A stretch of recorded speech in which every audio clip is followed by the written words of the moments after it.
Salut! Sunt Victor de la Banat Service și acestea sunt etichetele pentru marcatoarele de preț 26x12. Etichetele pot avea culoarea albă, portocalie și verde. O rolă conține 1500 de etichete.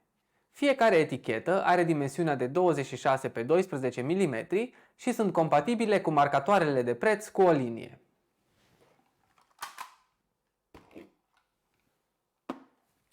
Etichetele au o calitate ridicată și sunt folosite în multe domenii.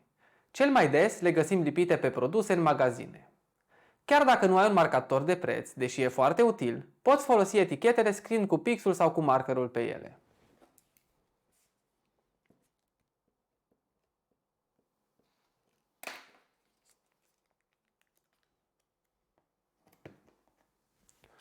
Pentru comenzi și întrebări, vă stăm oricând la dispoziție pe banatservice.ro.